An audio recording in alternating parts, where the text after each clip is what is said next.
ಎಲ್ಲರಿಗೂ ನಮಸ್ಕಾರ. ಪ್ರಥಮ್ ಮೈಸೂರು ಪ್ರಸ್ತುತಪಡಿಸುತ್ತಿರುವ ಸಾಪ್ತಾಹಿಕ ಪ್ರಸಾರ ಕರ್ನಾಟಕದ ಜಾನಪದ ಕಲಾ ಪ್ರಕಾರಗಳು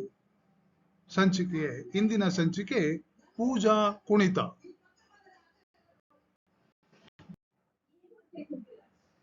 ಪೂಜಾ ಕುಣಿತ ಎಂಬುದು ಒಂದು ಪ್ರಸಿದ್ಧವಾದ ಜಾನಪದ ಶೈಲಿಯ ನೃತ್ಯವಾಗಿದೆ. ಪೂಜಾ ಕುಣಿತವು ಕರ್ನಾಟಕದ ಜಾನಪದ ಲೋಕದಲ್ಲಿ ತನ್ನದೇ ಆದ ವಿಶೇಷ ಛಾಪನ್ನು ಮೂಡಿಸಿದ ನೃತ್ಯವಾಗಿದೆ. ಇದು ಬೆಂಗಳೂರು, ಕೋಲಾರ, ತುಮಕೂರು, ಮೈಸೂರು ಮತ್ತು ಮಂಡ್ಯ ಜಿಲ್ಲೆಗಳಲ್ಲಿ ಪ್ರಚಲಿತವಾಗಿದೆ. ಪೂಜಾ ಕುಣಿತವು ಅತ್ಯಂತ ವೈವಿಧ್ಯಮಯವಾಗಿ ಪ್ರೇಕ್ಷಕರಿಗೆ ಮುದವನ್ನು ನೀಡುತ್ತದೆ. ಈ ನೃತ್ಯಕ್ಕಾಗಿ ಪದ್ಯವನ್ನು ಬಾಯಿಯ ಮೂಲಕ ವಿವರಣೆಯನ್ನು ನೀಡುವುದು ವಿಶೇಷ. ಪೂಜಾ ಕುಣಿತವನ್ನು ಆರಾಧನಾ ಶಕ್ತಿಯಾಗಿ ಪೂಜಿಸಲಾಗುತ್ತದೆ. ಕರ್ನಾಟಕದಲ್ಲಿ ಪೂಜಾ ಕುಣಿತವನ್ನು ಮುಖ್ಯವಾಗಿ ಸಂಪ್ರದಾಯವಾಗಿ ಆಚರಿಸಲ್ಪಡುತ್ತಾರೆ. ರಾಜ್ಯದಲ್ಲಿ ಪೂಜಾ ಕುಣಿತವನ್ನು ಅಕ್ಷರಶಃ ಸಂಸ್ಕಾರಯುತ ಜಾನಪದ ನೃತ್ಯ ಎಂದೇ ಹೇಳಲಾಗುತ್ತದೆ.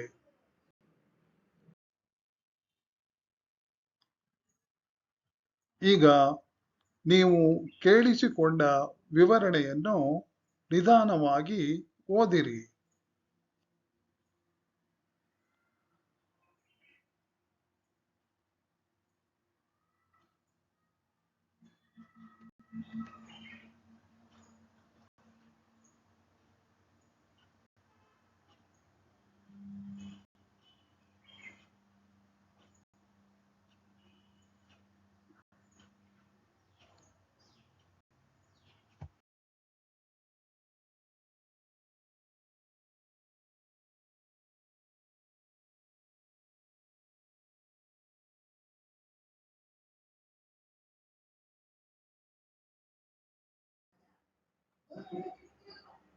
ಪೂಜಾ ಕುಣಿತಕ್ಕೆ ಅನೇಕ ರೀತಿಯ ಕೌಶಲ್ಯಗಳು ಬಹಳ ಮುಖ್ಯ.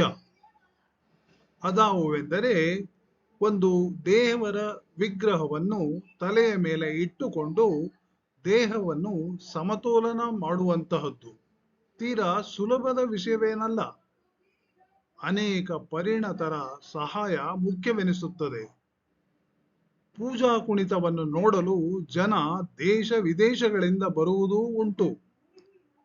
ಕರ್ನಾಟಕದಲ್ಲಿ ಪೂಜಾ ಕುಣಿತ ಜನರ ಮನಸ್ಸನ್ನು ಗೆದ್ದಿದೆ. ಧಾರ್ಮಿಕ ಕ್ಷೇತ್ರದಲ್ಲಿ ಪೂಜಾ ಕುಣಿತ ತನ್ನದೇ ಆದ ವೈಶಿಷ್ಟ್ಯತೆಗಳನ್ನು ಮೂಡಿಸಿದೆ. ಈ ಕುಣಿತ ಪ್ರದರ್ಶನವು ಹಲವು ರೀತಿಯಲ್ಲಿ ಜನರ ಮನಸ್ಸನ್ನು ಗೆದ್ದಿದೆ. ಸಂಸ್ಕಾರ ಎಂಬ ವಿಶಿಷ್ಟ ಕಲ್ಪನೆಯಲ್ಲಿ ತನ್ನದೇ ಆದ ಛಾಪನ್ನು ಮೂಡಿಸಿದೆ. ಪೂಜಾ ಕುಣಿತ ಎಂಬ ಕಲೆಯು ಸುಮಾರು ರೀತಿಯ ಭಂಗಿಗಳನ್ನು ಹೊಂದಿದೆ. ಇದೊಂದು ಧರ್ಮವು ಪ್ರಾಮುಖ್ಯತೆಗೆ ಒಲವು ನೀಡುತ್ತದೆ. ಪೂಜಾ ಕುಣಿತದ ವಿವರಣೆಯನ್ನು ನಿಧಾನವಾಗಿ ಓದಿ ತಿಳಿಯಿರಿ.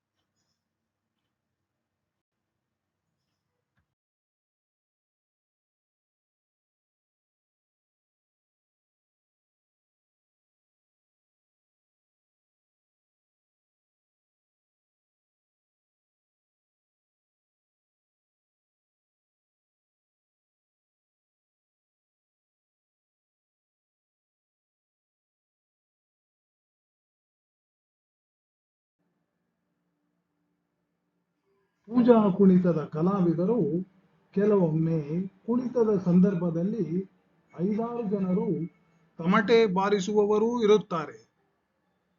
ಪೂಜೆ ಹೊತ್ತವರಲ್ಲಿ ಕೆಲವರು 8-10 ವರುಷದ ಬಾಲಕರನ್ನು ಎರಡೂ ಕಡೆಯ ನಡುವಿನ ಮೇಲೆ ಕೂರಿಸಿಕೊಂಡು ಇಲ್ಲವೇ ಎರಡೂ ಪಟವನ್ನು ಹಿಡಿದುಕೊಂಡು ಕುಣಿಯುತ್ತಾರೆ.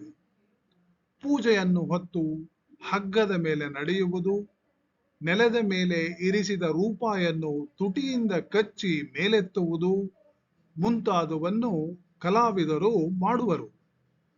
ಪೂಜಾ ಕುಣಿತಕ್ಕೆ ಜನವು ಕುಣಿತಕ್ಕೆ ಸೇರುವುದುಂಟು. ಅವರಲ್ಲಿ ಒನಕೆಯನ್ನು ತಲೆಯ ಮೇಲಿಟ್ಟು ಸಮತೋಲನ ಮಾಡಿ ಕುಣಿಯುವರು. ಈ ಕಲೆಯು ಗ್ರಾಮ ದೇವತೆಗಳ ಹಬ್ಬ, ಜಾತ್ರೆ ಸಂದರ್ಭಗಳಲ್ಲಿ ಆಚರಣಾತ್ಮಕವಾಗಿ ನಡೆಯುವುದರಿಂದ ಇದಕ್ಕೆ ಭಯ, ಭಕ್ತಿ, ನೇಮ, ನಿಷ್ಠೆಗಳಿವೆ.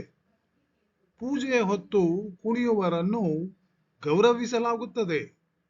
ಇತರೆ ಊರುಗಳಿಂದ ಆಹ್ವಾನಿಸಲಾದ 10 ದೇವತೆಗಳು ಒಂದೆಡೆ ಸೇರಿ 10 ಪೂಜೆಗಳ ಒಟ್ಟು ಕುಣಿತವು ನಡೆಯುತ್ತದೆ. ಆಯಾ ಊರುಗಳಿಂದಲೇ ಬಂದಂತಹ ತಮಟೆ, ನಗಾರಿಯವರು ಒಟ್ಟಿಗೆ ಸೇರಿ ಗತ್ತು ಹೊಡೆಯುವಾಗ ಸೊಗಸಾದ ನಾದವು ಹೊರಹೊಮ್ಮುವುದನ್ನು ಗಮನಿಸಬಹುದಾಗಿದೆ.